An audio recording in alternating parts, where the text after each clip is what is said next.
Welcome back, 412-575-2600 on the Bordas and Bordas hotline. Plus, we're taking your tweets at Josh Taylor HD. See, we have a lot of calls with people interested in Myles Garrett, and we'll definitely get to that. We want to talk about some hoops, too, when we get the opportunity. We'll talk about that in a few minutes. Of course, Pitt loses on the road today. West Virginia loses on the road. Robert Morris, the men's team, loses a tight one at home. We'll get to that in a few minutes. And the women's team has won 13 in a row, by the way, so that was actually a huge win for them. Penn State wins 8 in a row. Now, at this point, they beat Northwestern today, I think, by 16. So a pretty good day of college hoops. We'll get to all that in just a few moments. In the meantime, let's go to the phone lines. We will start with Bill in Pittsburgh. Bill, you're on the Nightly Sports Call. Hello? Yes, sir. Yeah, on this Myles Garrett thing, you guys always talk about an instant of time. I want to see the whole incident. You know, it was the end of the game. Myles Garrett was trying to intimidate Mason on the ground before Mason tried to take Myles' hat off. So I think Myles has an issue throughout the whole incident rather than just one thing. Thank you. Bill, you didn't see the whole thing happen at the end of the game? We saw a lot of that happen, We've right? seen a lot of it a bunch of times. Literally one play. It's been shown on loop. Right. A lot in the past few months, to the point where we've gotten complaints that we keep showing the highlight on loop all the time. Right. I don't understand what else you're looking for, Bill, but I think it's pretty specific. It happened on one play. I mean, now granted, when we were closer to the play actually happening, we showed the entire play in entirety because we wanted to show what happened, but there's not much else to glean from it. The play was pretty simple. The Steelers are running a screen. Now, you can argue whether or not they should have run a screen that late in the game. That's fine. But the ball was out of Mason Rudolph's hand. There was no reason to make a play on Mason Rudolph at that point, and that's how it all escalated. Yeah. Seems pretty simple, pretty cut and dry. I don't think there's much else to discuss in that. No, I would agree. I mean, it's just and he claims that the slur came as they were going to the ground, which there's two guys standing right there. One of them would have heard it, right? I mean, come on. Anyway. Now, one thing I thought was interesting that he mentioned in that interview with Mina Kimes on ESPN, he talked about how, I guess, someone from the league said to him that they either could not find anything or they did not want to tell him about what they might have found as far as players that were mic'd up or players nearby that were mic'd up. But the story from the NFL is that they did not hear anything along those lines, and they have no reason to believe that what he's saying is true. So there's that. Again, when you just, I mean, he probably also hears black helicopters outside of his window. I mean, that's just conspiracy theory. That's conspiracy theory nonsense, if you ask me. I mean, the bottom line is the NFL, if there was anything to this, knowing what the NFL has to deal with in terms of what, 75% of the league's black? Do you really think they want that getting out, that they let a guy get off for, using that word? Come on. I think that's fair. I mean, give me a break. This is so dumb. These kind of things, Josh, they drive me crazy. Here's one thing I'll tell you just from a logistics standpoint. Now, long before I got on this side of the camera, I worked on the other side of the camera. One of the jobs I used to have was I used to hold the parabolic mic on the sidelines. And, Paul, you know well enough, those mics pick up a lot of stuff.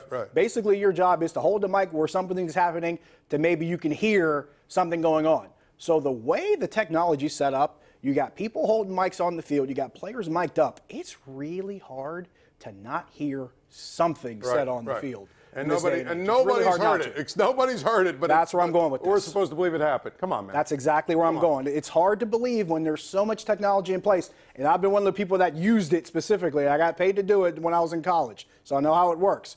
But to be in that position where all this technology makes it easier to hear what's going on, and no one either using that technology heard it or no one in that particular instance heard it, it seems like it's hard to add 2 and 2 together and still get 4. Let's go back to the phone lines. We'll go to Betty. Betty, you're on the Nightly Sports Call. Hello, Betty. Hello, Betty. I don't think we get a response from Betty. Okay, we'll jump from Betty. We'll go to the south side. We'll go to Judy. Judy, you're on the Nightly Sports Call. Hi. Hi, Judy. Hey.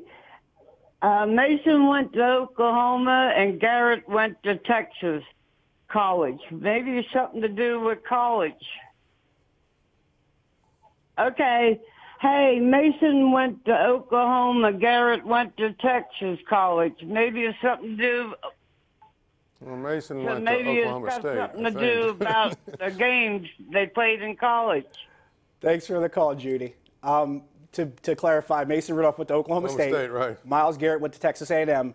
Oklahoma State, Big 12 school. Texas A&M, now an SEC school. Probably should still be a Big 12 school, but that's beside the point. Did he go to A&M or Texas? A&M. Garrett's an A&M guy. Okay. So you talking SEC, Big 12. I'd have to go back and look and see if they met in college. I can't even remember. Yeah. I don't have that game log on the top of my head, but it's a theory. We'll call it a theory, and we'll move on to Joanne. Joanne, you're on the Nightly Sports Call.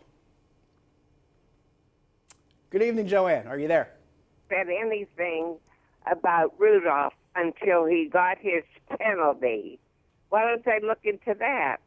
I'm sorry, can you say that again? He said, well, Garrett never said anything about Rudolph using the racial slur yes. until he got his punishment. I understand what you're saying. That's a good point. That's been brought up more than once, and that's something we actually left out of this discussion particularly. But it is worth something worth bringing up because it's kind of, I don't want to call it evidence, but it's a vital piece of the timeline. This was not discussed until his league here. Right, right. And when it got out, you had his teammates that heard it. They said, we never heard anything about that. Yeah, exactly. Which also counts against Miles Garrett. So there's nobody in the locker room that right after the game he went and talked to? Come on. If that happened, you know, as angry as he was and this and that, his teammates are all talking about it after the game. You think they weren't talking about that in the locker room? Come on. It's hard to imagine. Come on. It's hard to imagine. And you said, you know, being two people that have probably heard this in one time or another, it's hard to be in that position, especially when there's someone else that you can relate to that you wouldn't at least confide in another person nearby. Now, I'm not going to sit here and say that he's lying, but it seems hard to believe that being in that position, I figure at least tell your coach. Because Freddie Kitchens went and did his post-game press conference and blasted everything Miles Garrett did. But if he knows about it, perhaps his post-game press conference is different. That's where I'm going with that. Exactly. And maybe Baker Mayfield, who also talked about what Miles Garrett did, maybe his comments are different. No, exactly. And that's the whole point. You mean to tell me you didn't tell anybody else? It's like I said, it's not that he's lying. It's just really hard to believe. I don't know. I'll say he's lying, but go ahead. Okay.